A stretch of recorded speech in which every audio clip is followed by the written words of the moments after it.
نہیں ہے، مذہب کے علمبردار ہم لوگ ہیں، پھر چلیے مذہب آ گیا درمیان میں۔ وہ بات تو دور چلی جائے گی، ورنہ ان سے پوچھئے کہ ان کے نزدیک جمہوریت یا شورا یا مشاورت کس باب میں مشاورت یہ کہیں گے؟ ان میں کچھ تو حضرات اہل حدیث ہیں، ان کا مسلک یہ ہے کہ احادیث جس انداز میں، جن الفاظ میں جس طرح سے رکھی ہوئی ہیں اسی طرح سے ان کے اوپر عمل کرنا یہ دین ہے، مشورے کا تعلق ہی نہیں اس میں تو کوئی تبدیلی نہیں ہو سکتی، کوئی حق و اضافہ نہیں ہو سکتا، تو مشورہ کس بات پہ؟ دوسری اکثریت یہاں اہل فقہ کی ہے، اہل فقہ والوں کا یہ عقیدہ ہے کہ فقہ مکمل ہو چکی ہے، اس میں کوئی تبدیلی نہیں ہو سکی، اجتہاد کا دروازہ بند ہے، تو یہ مشورہ کاہے کے لیے؟ یہ پھر مجلس مشاورت کاہے کے لیے تم بنوا رہے ہو؟ جمہوریت کے اندر تو مشاورت سے کچھ طے ہوتا ہے نا، تو مشاورت تو نہ فقہ میں ہے نہ مشاورت حدیث کے معاملے میں ہے، تو پھر یہ مجلس مشاورت اور یہ جمہوریت کس بات کے لیے کر رہے ہو؟ کوئی نہیں بتائے گا۔ دیکھ رہے ہیں یہ مذہب کہاں کام آ رہا ہے، کام آتا ہے۔ معاف رکھیے گا، یوں ہی بات ٹپکتی ہوئی ذہن میں آ گئی، ہندو براہمن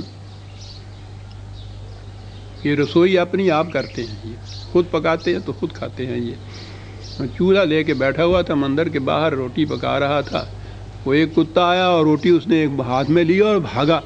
اس نے ادھر ادھر دیکھا، کچھ نظر نہ آیا، گنیش جی اتنے سے پڑے ہوئے تھے ہندو بت کا، گنیش کا بت ہوتا ہے ان کا، پتھر کا بنا ہوا، پاس پڑا ہوا تھا، کچھ اور تو پتھر ہاتھ نہ آیا، اس کو اٹھایا ایک زور سے مارا کتے کے، یہ لگا وہ، اور روٹی منہ سے اس کے نکل گئی۔ گنیش جی کو کہتا ساری عمر تیری بھکتی کرتے رہے، کام آج آیا تو۔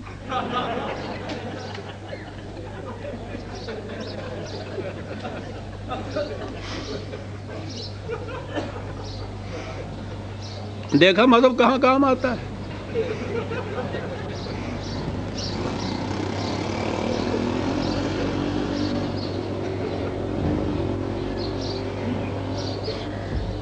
داستان کو مختصر ہی رکھیے، اس میں کچھ پردہ نشینوں کے بھی نام آتے ہیں، یوسف المنافقین والمنافقات، مذہب کام آتا ہے۔ سمجھ لیے کیوں؟ یہ ہے اساطیر الاولین، اس دور کے لوگوں کی باتیں ہیں یہ کہ ارے دل یہ تو اپنی داستان معلوم ہوتی ہے۔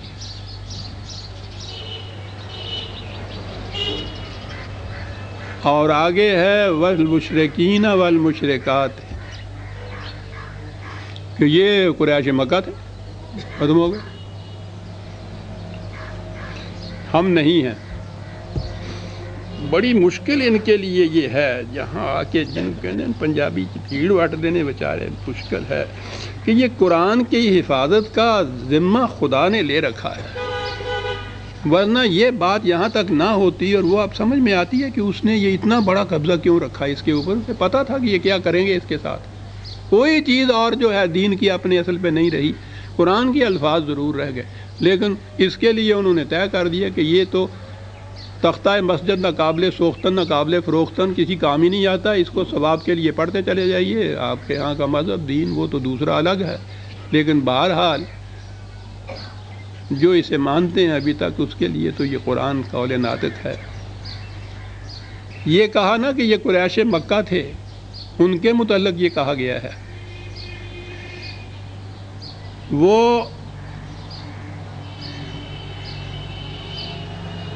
سورہ یوسف کی یہ آیت ہے 12/106،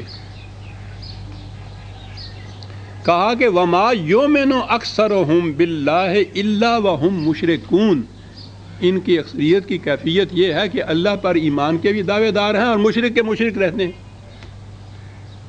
تو یہ تو ایمان لانے والوں کے متعلق کہہ دیا۔ وہ مشرکین قریش جو تھے ان کی تو یہ کیفیت نہیں تھی کہ وہ ایمان لانے کے بعد مشرک کے مشرک، یہ تو ہم ہیں۔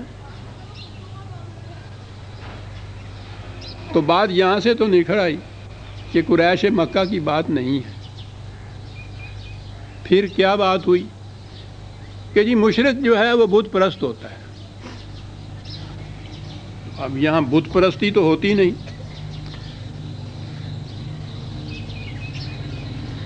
ان کے ہاں ایک گروہ ہے جو وہ کہتے ہیں کہ صاحب یہ قبروں کے اوپر عرس کرنا، دیے جلانا، پھولوں کی چادریں برسانا، عرس کرنا، یہ شرک ہے، اور جو لوگ یہ کرتے ہیں وہ ہیں مشرک۔ تو پیچھا چھڑایا ایک گروہ کو تو مشرک قرار دیا، تو آپ تو مومن ہو گئے نا۔ لیکن قرآن تو یہ بات کہتا ہی نہیں ہے۔ بت پرستی اور قبر پرستی یہ تو دوسری چیزیں ہیں، یہ تو توہم پرستیاں ہیں، جہالت ہے۔ شرک کیا ہے؟ توحید کسے کہتے ہیں قرآن کی روح سے؟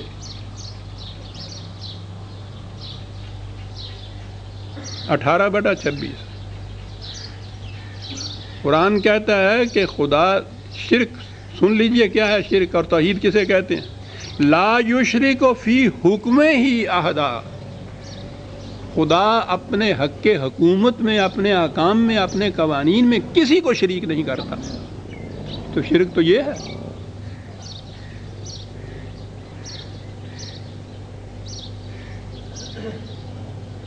توحید ہے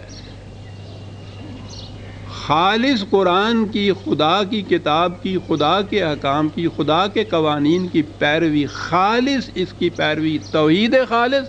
اور جو ہی اس کے ساتھ کوئی اور کسی کے بھی آپ نے قوانین اور احکام اور شریعت ملا لی، شرک۔ لا یشرک فی حکمہ احدا۔ اور اس باب میں اور انسان تو ایک طرف رہے، وہ نبی کو بھی کہتا ہے کہ نبی کو بھی اس کا حق حاصل نہیں ہے کہ وہ لوگوں سے اپنے احکام منوائے، اس کا بھی منصب یہی ہے کہ وہ خدا کے احکام کی اطاعت کرائے۔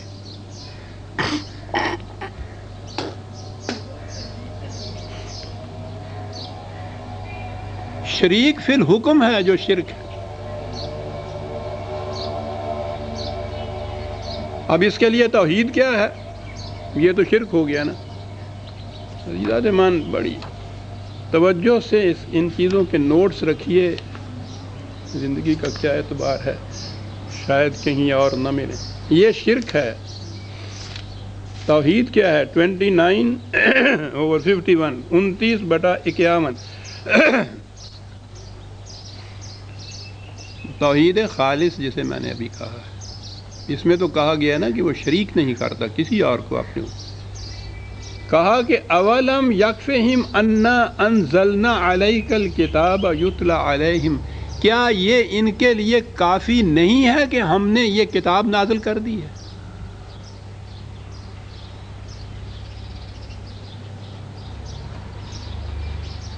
کمپلیٹ کوڈ جو محتاج نہیں رکھتا ہے آپ کو کہیں اور سے کوئی قانون، کوئی ہدایت، کوئی احکام، کوئی شریعت لینے کے، مکمل۔ کس انداز سے یہ بات کہی ہے کہ کیا ان لوگوں کے لیے جو اس کے بعد اس کے ساتھ اور لوگوں کے بھی احکام اور شریعت کو تلاش کرتے پھر رہے ہیں، کیا وہ یہ بات ہے کہ ان کے لیے کافی نہیں ہے؟ یہ آیت ہمارے زیر درس ہے، اس کے اگلے 2 لفظ جو ہیں انہوں نے توجہ اس طرف مبذول کرائی میری۔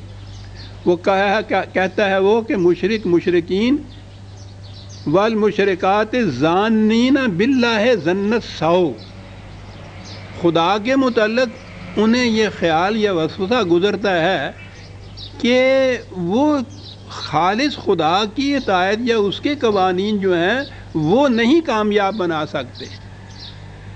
خدا کے متعلق نہایت غلط عقیدہ ہے ان کا، ظن ہے ان کا یہ کہ خالص خدا کی اطاعت، اس کی محکومیت یہ کافی نہیں ہے، ظن السوء ہے ان کے دل میں۔ شرک یہ ہوا کہ خدا کے متعلق یہ عقیدہ کہ خالص خدا ہی کی جو عبادت ہے، اطاعت ہے، محکومیت ہے، وہ کافی نہیں ہے، اس کے ساتھ کچھ اور ملنا چاہیے۔ یہ ہے ظن السوء، مشرک کے۔ بات کیا کہتا ہے قرآن؟ کیوں یہ خدا کی کتاب کے ساتھ اور جگہ تلاش کرتے پھرتے ہیں احکام و قوانین کو؟ یہ ہے نا کہ یہ کافی نہیں ہے، اور اس میں انہیں کوئی جھجک نہیں ہے کہنے میں، جب بھی ان سے کہیے تو وہ بتاتے ہیں کہ ٹھیک ہے۔